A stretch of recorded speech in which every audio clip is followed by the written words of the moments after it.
आज श्री कृष्ण भैया के रामकृष्ण भैया के दरवाजे आए बानी।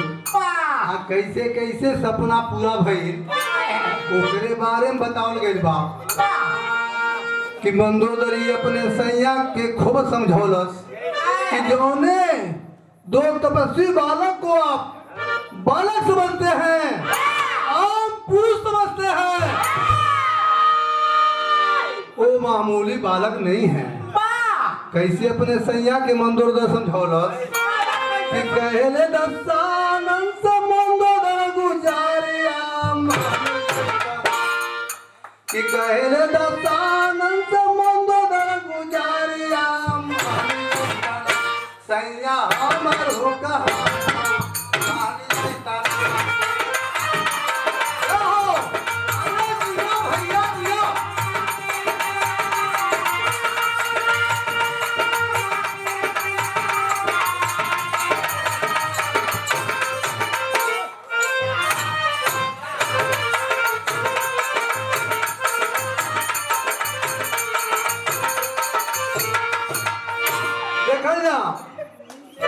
सर्वप्रथम जब हम यहाँ पर आए तो कीर्तन मंडली बैठल है। राम जी भैया गौलन कि ताना राम लखन के लगल उस 7 दिन भैया फल लाई खेले लखन शंका भइल शंका भारी भइल तो 7 दिन फल लाई खोना जोने के राम जी भैया दर्शा दिया सर में गाइला तरुका के मारला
स्वयंवर रचवाए और स्वयंवर में बड़े बड़े राजा आए। राजा जनक जी निराश हो गए कि राजा जनक जी निराश हो गए। लगता है कि जो मैंने प्रतिज्ञा किया उस प्रतिज्ञा पूरी नहीं होगी, हमारी सीता कुमारी रह जाएंगी। लेकिन जैसे आदेश मिलल वाल्मीकि जी का आनी ठीक आकर के राम वही धनुष का बांध तोड़े और सीता के शादी भई। इतना नाज है भैया दीपक बाबू, इतना ना और अगवा बतिया भैल का आगे करेंगे। हनुमान पहुंचला वाटिका उजारला,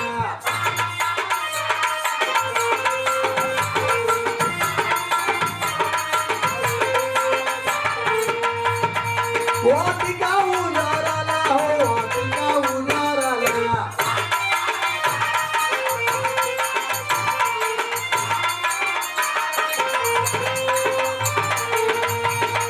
वाटिका उजारला समाचार पहुंचावला,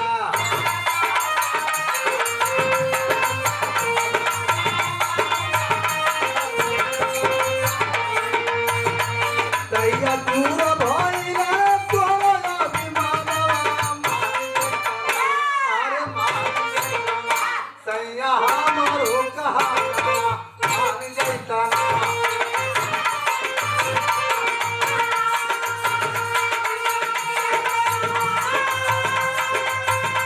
अरे जियो भैया जियो।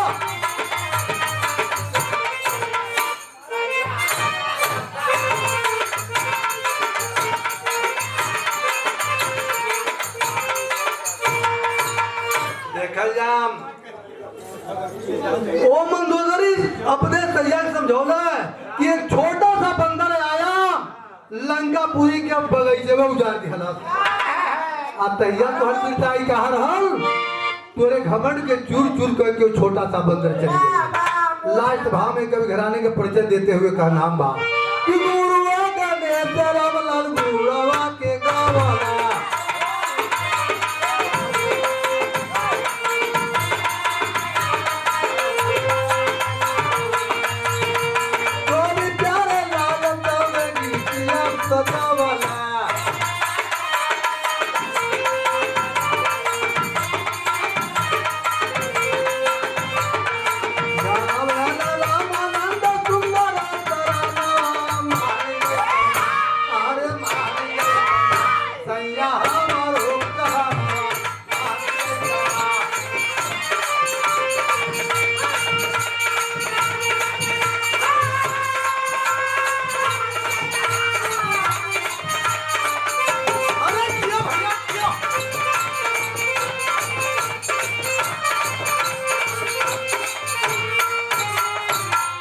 देखल जा संकेत हो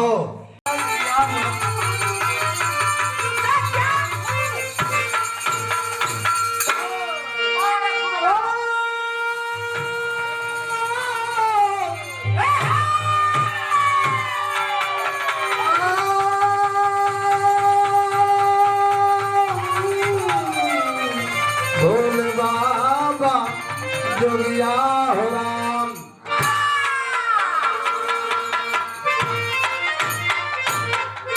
ज्ञाने का शीर्षक है स्वार्थी संसार।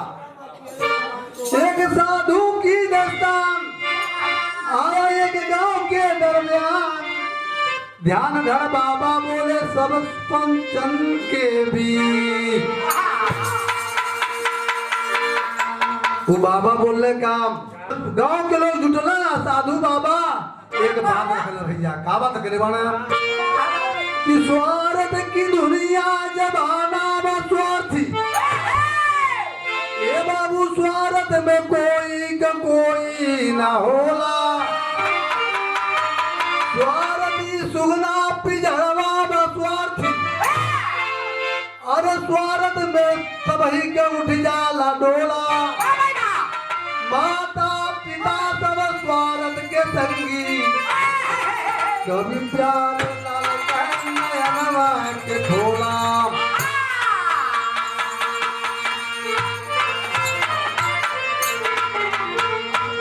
दीपक बाबू के घरे गईली हमके देख के लगना रोवे।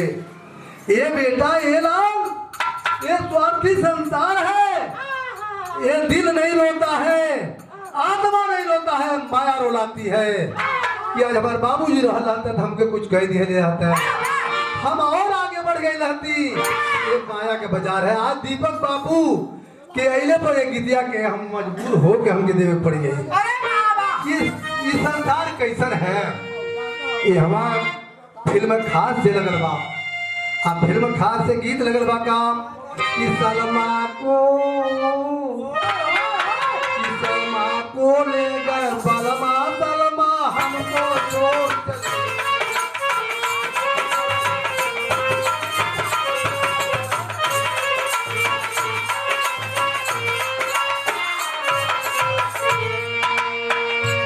ऐसे सुंदर जेपी भैया की दिया लेनिया बा भगले रे मनवा कोरोना काल में कितना मिले सब बोला कि हमारी उम्र लंबी बा हम कहीं ना कि ये जिंदगी का कोनो भरोसा नहीं बा। शाम सवेरे आप लोग पूजा पाठ कहीं करा जैसे हमारे शर्मा भैया बड़ा सुंदर भजन गौला हमें भजले रे मनवा तन मन से श्री राम राम राम।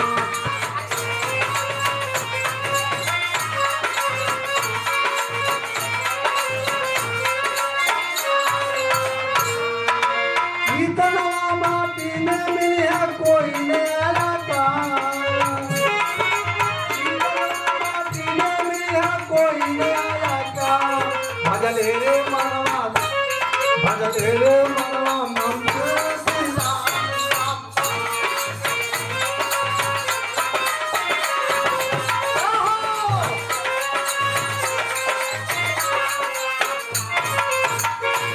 ये जेपी भैया साधु बाबा एनन कहले ए चाचा ए भैया भगवान के नाम लो लोगन आगे नजम लाइन में बतौले का बजा डाला।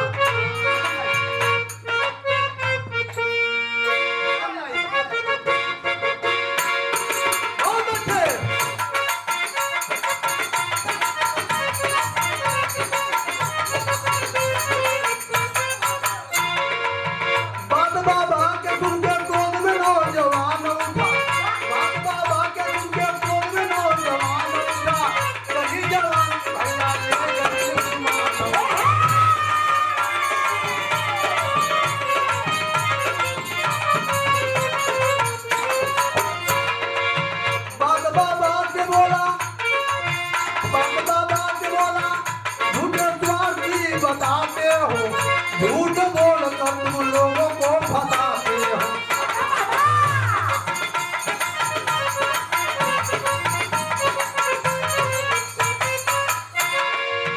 साधु बाबा आप झूठ बोलते हैं झूठ बोल करके हम लोगों को फंसाते हैं। ये करे अगवा कौन बात है भैया प्राण से प्यारी प्राण से प्यारी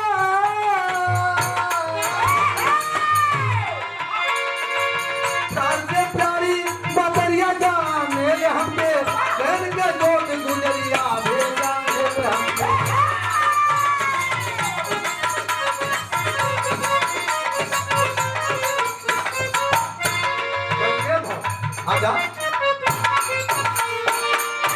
डांट करके बोले कि हाँ साधु बाबा आप झूठ बोल रहे हैं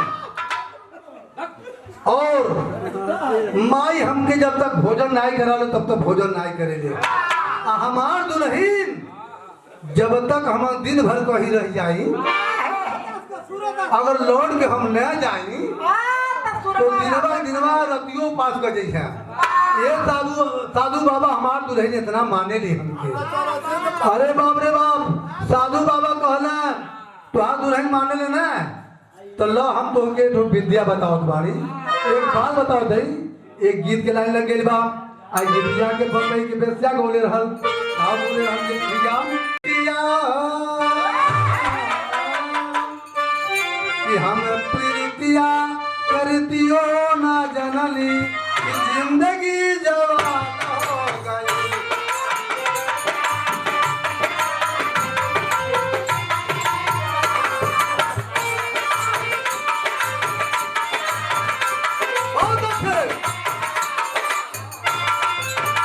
इससे सुंदर गनमा वाली बात आ गई बा कि साधु बोला साधु बात बोला न बबुआ बिगड़ के बात बोला न बबुआ बिगड़ के संभल के बाबा कहाने लगे।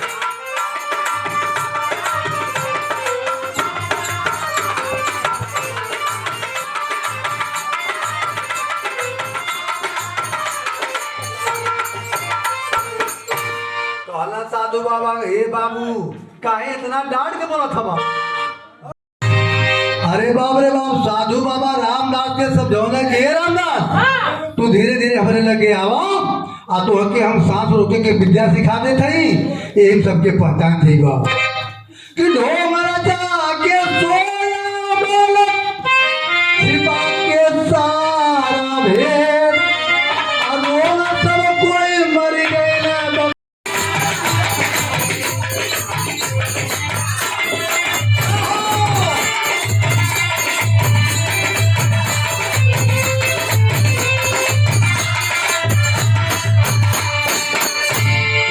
सुंदर गनवा वाली बात जे भी भैया कहानी ले दर्द बहुत लंबा बा, लेकिन हम साथ काट में थे दीपक बाबू नंबर देते कि अरे रोवेली रामदास बाबू ने साथ सोके के विद्या सीख के एक दिन रामजीत भैया तो सूझ गए महतारी आके धराशायी होकर रो दिबा तो दुल्हनियों आके रोवे भर भर रोना पिटना पड़ गई। महतारी कैसे रोने बा कि अरे रोवेली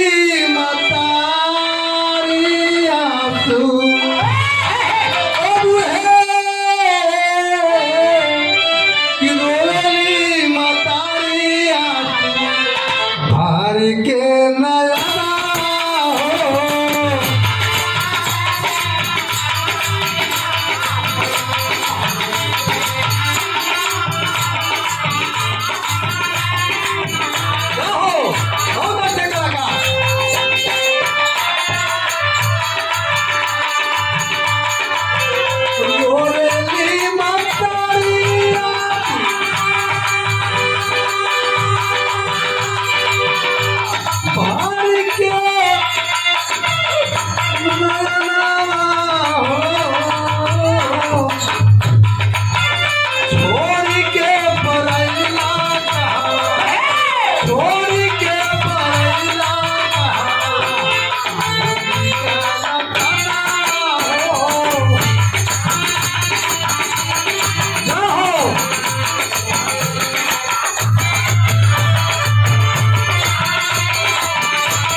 रामदास रामजीत भैया चादर ओढ़ के सुतल बा, महतारी बिलाप कैले बा कि अरे बाप रे बाप भगवान कैसन का कैला काहे ना हमके ले लिहला हमारे लाल के, इनके बदले में हमके मार दले कि हमारे लाल के जिंदा कर दा। रब दसवा कहला हई देखिला हमार माई मोरे खातिर तैयार बा, ई कधुइया हमके झूठा फसौला सब ये मन का चादर फेंक के साधु बाबा के दाढ़ पे रोच रही था। अरे बाप रे बाप इतना बतिया सुंदर रामजीत भैया दुल्हनिया गिरत फरत आइल गीत के में गोना करोड़े भैया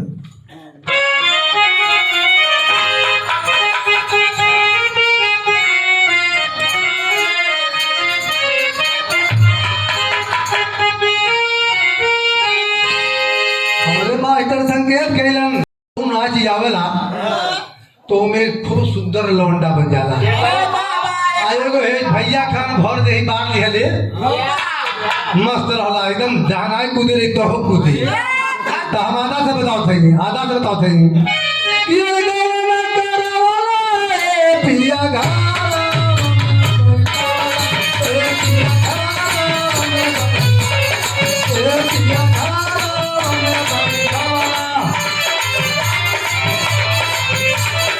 Yeah.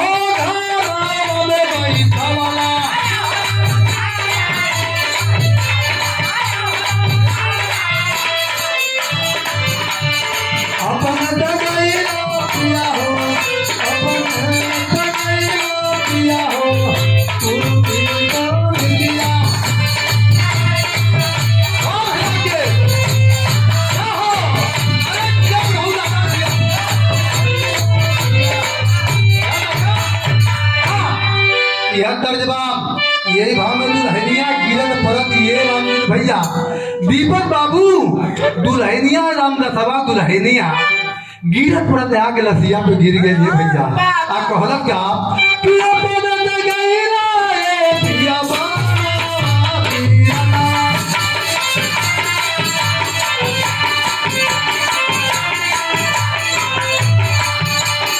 दरिया बतुहा का पिया हो दरिया बतुहा का पिया हो गिरही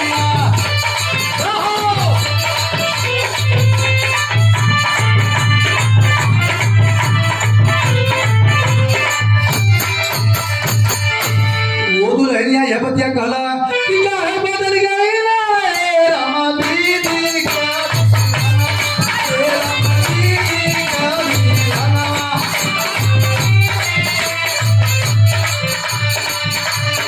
हम मर जाइती रामा हम मर जाइती रामा जिया करता जानवा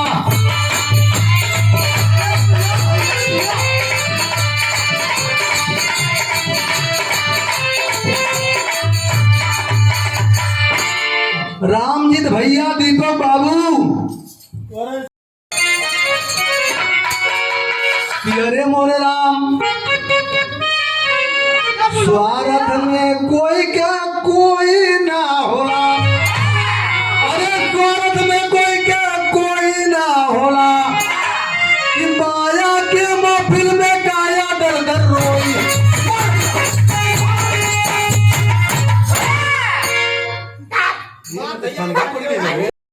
रोई स्वार्थ में कोई तो कोई ना हो विदेशिया भारत मास्टर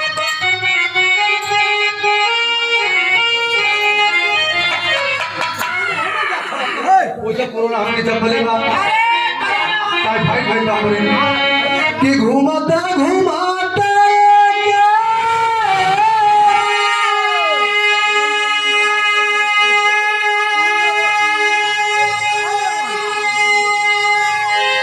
साधु बाबा समानाया हो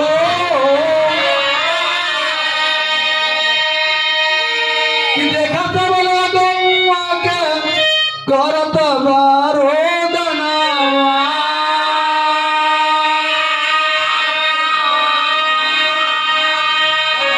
साधु बाबा है ना दोनों दरवाजे पर रामदास सुतल रामजी भैया वो दरवाजे पर गांव के लोग क्षेत्र के लोग जुटल है ना उनके परिवार रोवत रहा कि पूछा साधु बाबा काहे बदे करत बारो दनावा हो रोई रोई बतिया बताए लगल गौआ के कि कहे साधु बाबा काहे कइला रो दनावा हो अमर गइला जुआरा में दास लालनावा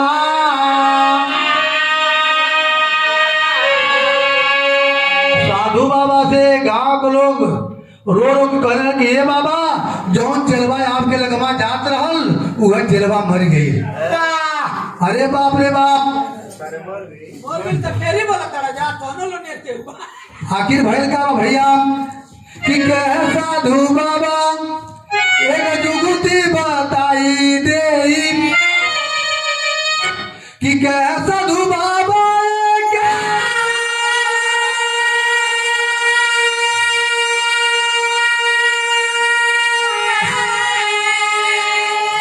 जुगुती बताई दे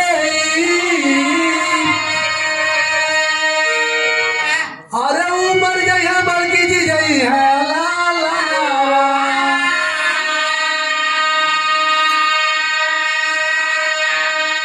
कि चारे कहते गेहूं एक ढक्कन पी ले अरे उमर गई है बल्कि जी गई है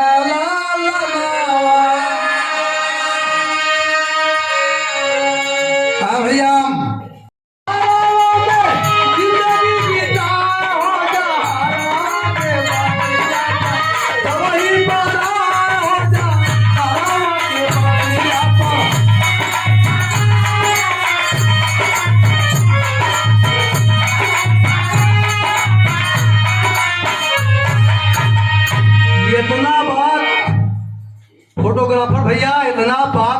दसवा सुनलस कि अरे बाप रे बाप हमार मेहरारू अब मरे कहत रही है, अब कहतिया कि हम नैहरे में जिंदगी बिता लेब हम, लेकिन 50 मिल जाए जे भैया ऐसा।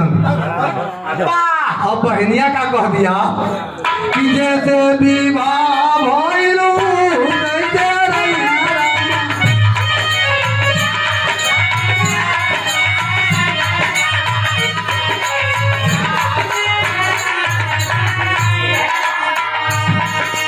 बाबू ये बाबा घर रहा मेहरारू नैहरे चल गई, सवेरे गई शादी साइकिल लेके जुट गई। ये भी भैया घर रहा। हाँ जैसे विवाह भइलू कैसे रहिया रामा,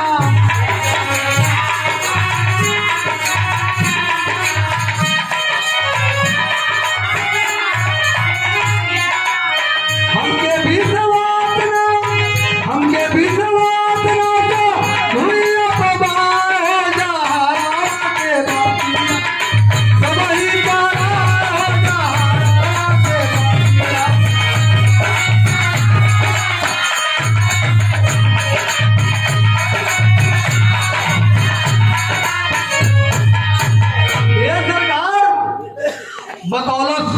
बहलिया कहला कि अरे जैसे विवाह भइलू कैसे रही है, हमके सधुइया पर बान आए विश्वास, पता ना हमके जहर खिया के मर गई तो वो कैसे रही है। अब हाँ खड़ी ले रहा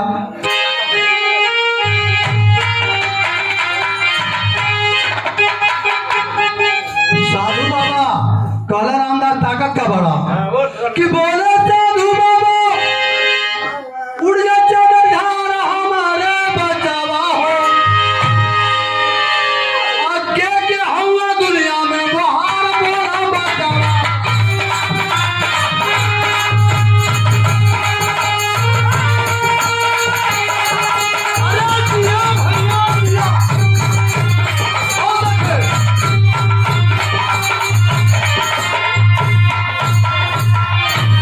साधु बाबा कहलन का के तुहारा बाप हो, के तुहार मातारी हो, के वो तोरी खात बनिया, के वो घर का नारी हो।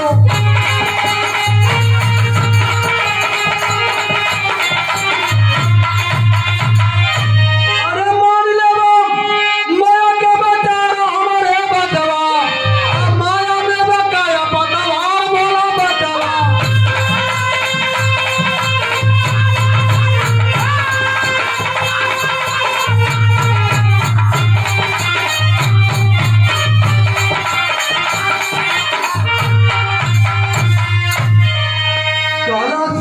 के दुहार ए बच्चा साधु बाबा कहला के रामदास सबका परीक्षा ते ले लिहला, ये दुनिया ये संसार में के तुहार बाप बा, के तुहार मातारी बा, तुहार खाद बहिन धोखा दिहलस, तुहार बाप धोखा दिहलस, ते संसार में क्यों है ना। मेहरुआ तो गड़बड़ा गई, वो कहला कि इनके ऐसा 50 से मिल जाइए हमके। हाँ इनके कहला 50 से मिलिए हमके। आखिर भाई का बाप तो गुरु बिहारी गुरु गणेश गुरु रामलाल मोहबा नाम स्वर्ग बसे कभी चंदिका बचर के विजय पताका।